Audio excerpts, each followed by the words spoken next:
This is the first time you've directed yourself in a feature film. Yes. Yes, but I had one scene in a feature, yes, but I had one scene I direct myself in First Time Felon, the first thing I did for HBO. Okay. But I yeah. had one cameo Right. scene, yes. Yeah. yes.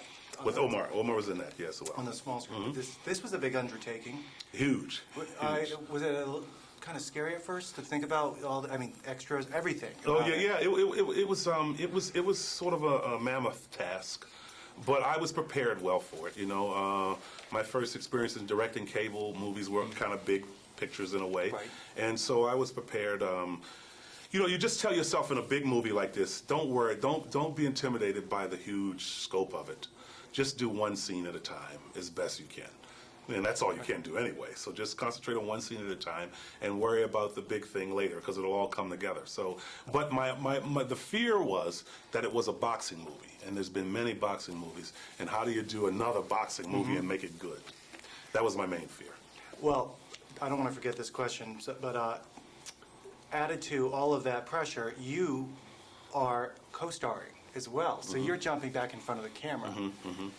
I mean, being on camera alone as an actor is enough pressure, I would think. Well, it is. It is. And I didn't want to be in a movie that was decided 2 weeks before we started shooting. You know, we were trying to get other actors, and it didn't work out for one reason or the other. And then the studio called me and said, Charles, why don't you do the role?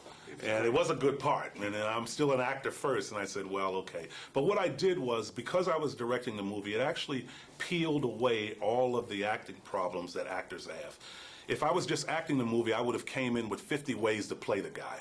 But because I didn't have that luxury, I had to direct the movie. I settled on one way I'm going to play him, and I stuck with that idea. Well, it gave him his character. I mean, the one way you were talking about, yeah. One thing you were saying, approaching a boxing movie, there's been a lot of boxing movies, although, and of course, Rocky being one of the most famous of all time. This one has a different element where you're not focusing on the boxer, you're focusing on Meg Ryan, who's Jackie Callan. That changes. You're rooting for her, too. Absolutely. You know, I mean, it's a human story as well as a boxing story, you know what I mean?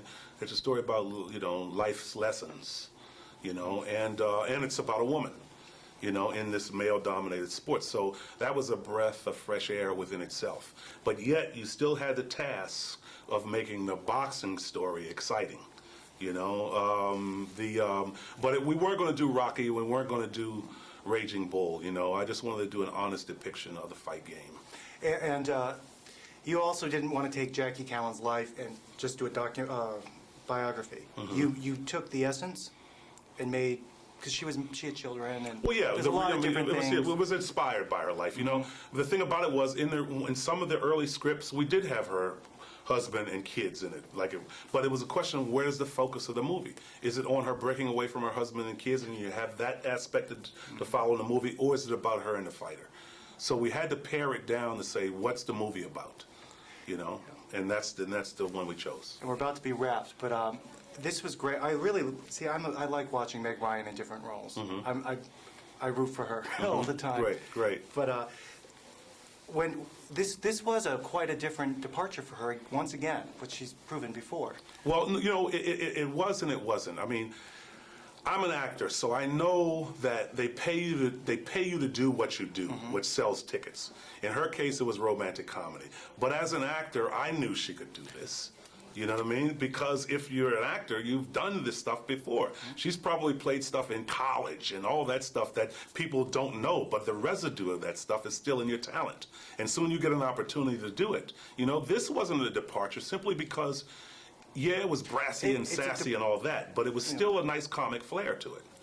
You know? Yeah, she's done lots of departures on screen, though, like you were saying. Without a doubt. All right, thanks a lot. Thank you. Am I mic'd? No.